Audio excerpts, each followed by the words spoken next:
صلی اللہ محمد نبی الامی وعلی آلہ وسلم تسلیما۔ حضرت معاذ بن جبل رضی اللہ عنہ سے روایت ہے، وہ فرماتے ہیں کہ مجھے حضور اقدس صلی اللہ علیہ وسلم نے 10 باتوں کی وصیت فرمائی۔ نمبر 1 یہ کہ اللہ کے ساتھ کسی کو شریک نہ کرنا،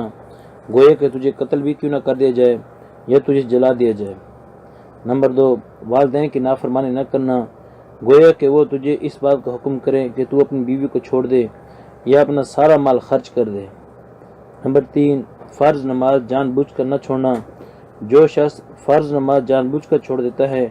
اللہ تعالیٰ کا ذمہ اس سے بری ہو جاتا ہے۔ نمبر 4 شراب نہ پینا کہ یہ ہر برائی اور فحاشی کی جڑ ہے۔ نمبر 5 اللہ تعالیٰ کی نافرمانی نہ کرنا کہ اس سے اللہ تعالیٰ کا غضب اور قہر نازل ہوتا ہے۔ نمبر 6 لڑائی میں نہ بھاگنا، چاہے تیرے سب ساتھی مارے ہی کیوں نہ جائیں تب بھی لڑائی سے نہ بھاگنا۔ نمبر 7 اگر کسی جگہ وبا مثلا طاعون یا دوسری بڑی بیماری اگر پھیل جائے تو وہاں سے نہ بھاگنا۔ نمبر 8 اپنے گھر والوں پر خرچ کرتے رہنا۔ نمبر 9 تنبیہ کے واسطے ان پر سے لکڑی نہ ہٹانا۔ نمبر 10 اللہ تعالیٰ سے ان کو ڈراتے رہنا۔ فائدہ، یہاں پر لکڑی نہ ہٹانے کا مطلب یہ ہے کہ وہ اس بات سے بے فکر نہ ہو جائیں کہ چلو باپ تو تنبیہ کرتا نہیں ہے اور مارتا بھی نہیں ہے تو جو چاہے کرتے رہو، بلکہ ان کو شریعت کی حدود کے اندر رہتے ہوئے کبھی کبھی مارتے رہنا بھی چاہیے کہ بغیر مار کے اکثر تنبیہ نہیں ہوتی۔ اور آج کل تو اولاد کو شروع میں تو محبت کے جوش میں تنبیہ نہیں کی جاتی، لیکن جب وہ بری عادتوں میں پختہ ہو جاتے ہیں تو پھر والدین روتے پھرتے ہیں، حالانکہ یہ اولاد کے ساتھ محبت نہیں بلکہ سخت دشمنی ہے اس کو بری باتوں سے نہ روکا جائے اور مار پیٹ کو محبت کے خلاف سمجھا جائے۔ کون سمجھدار اس بات کو گوارا کر سکتا ہے کہ اولاد کے پھوڑے پھنسی کو تو بڑھایا جائے اور اس وجہ سے کہ نشتر لگانے سے زخم اور تکلیف ہوگی تو جراحی کے عمل سے نہ کرایا جائے، بلکہ لاکھ بچہ روئے منہ بنائے بھاگے، بہرحال اس کو کٹ تو لگوانا ہی پڑتا ہے۔ بہت سی حدیثوں میں نبی پاک صلی اللہ علیہ وسلم کا ارشاد نقل کیا گیا ہے کہ بچے کو 7 برس کی عمر میں نماز کا حکم کرو اور اگر 10 برس کی عمر میں نماز نہ پڑھے تو اس پر مارو۔ حضرت عبداللہ بن مسعود رضی اللہ عنہ فرماتے ہیں کہ بچوں کی نماز کی نگرانی کیا کرو، ان کو اچھی باتوں کی ان کو عادت ڈالو۔ حضرت لقمان حکیم رحمۃ اللہ علیہ کے ارشاد ہے کہ باپ کی مار اولاد کے لیے ایسی ہے جیسے پانی کھیتی کے لیے۔ حضور اقدس صلی اللہ علیہ وسلم کا ارشاد ہے کہ کوئی شخص اپنی اولاد کو تنبیہ کرے یہ 1 سا اللہ کی راہ میں صدقہ کرنے سے بہتر ہے۔ 1 سا سے مراد 3.5 سیر غلہ ہوتا ہے۔ ایک حدیث میں یہ بھی بات اللہ تعالیٰ نے شاہ فرمائی ہے کہ اللہ تعالیٰ اس شخص پر رحمت کرے جو اپنے گھر والوں کو تنبیہ کے واسطے گھر میں کوڑا لٹکائے رکھے۔ ایک حدیث پاک میں ارشاد ہے کہ کوئی باپ اپنی اولاد کو اس سے افضل عطیہ کوئی نہیں دے سکتا کہ اس کو اچھا طریقہ تعلیم دے۔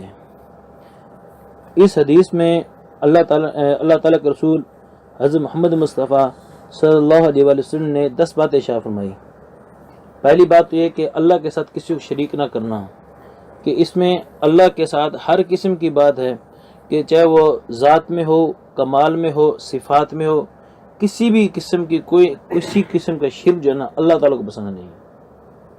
اللہ تعالیٰ نے نبوت جو دی اپنے بندوں کو دی، ٹھیک ہے، لیکن سجدہ ان کو بھی جائز قرار نہیں دیا کہ میرے نبیوں کو سجدہ کرو۔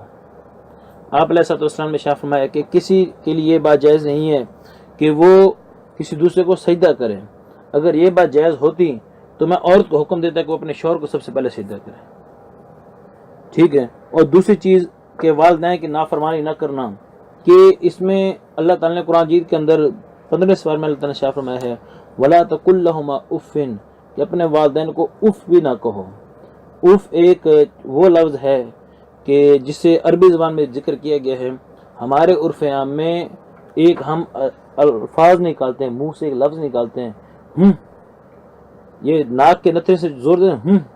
اللہ کو یہ بھی ناپسند ہے کہ تو نے اپنے والدین کو کیوں کی گئے، غصے کے حال میں کسی بھی حالت میں ہو، اللہ کو یہ بھی ناپسند ہے۔ اور آگے اللہ تعالیٰ شاہ فرماتے ہیں کہ اگر ان دونوں میں سے کوئی ایک بڑھاپے کو پہنچ جائے یا دونوں بڑھاپے کو پہنچ جائیں تو تب ان کے ساتھ نرم وقول لہما قولا کریما، ان کے ساتھ نرم انداز میں گفتگو کر، ٹھیک ہے، اور ان کے لیے دعا کر کہ رب ارحمہما کما ربیانی صغیرا، اے اللہ تو ان دونوں پر ایسے رحمت کر جیسے بچپن میں انہوں نے مجھ پر رحمت کی۔ اور یہ ایک پکی سچی بات ہے کہ یار بچپن میں ہم نے والدین کو کیا سکھا نہیں سکھایا، ٹھیک ہے، ماں بیچاری اچھے کپڑے پہن کے کھڑی ہوتی ہے، ہم اس کو کپڑوں پہ پیشاب کر دیتے تھے، ہم اس کے کپڑے پلیت کر دیتے تھے، وہ بیچاری نماز روزے سے بھی رہ جاتی تھی، وہ ہمارے جیسے اتنا کھاتی پیتی نہیں تھی، ٹھیک ہے، کہ بچے کے خیال کرنا پڑے گا، اور باپ ہے کہ وہ بیچارہ محنت مشقت کرتا ہے، پسینے بہاتا ہے، ہمارے لیے سب کچھ کرتا رہا۔ اللہ تعالیٰ کے ہاں ان دونوں کی جو قربانی ہے اتنی اللہ کے ہاں اللہ کو اتنی پسندیدہ ہے کہ اللہ تعالیٰ نے ان دونوں کی قربانی کے بدلے میں اللہ تعالیٰ نے کہا کہ بھائی ان سے اونچے والے بات تک نہ کرو، اگر بات کرنی ہے تو بالکل نرم انداز سے بات کرو، تاکہ ان کے سامنے اپنے آپ کو حاکم نہ ظاہر کرو، محکوم ظاہر کرو۔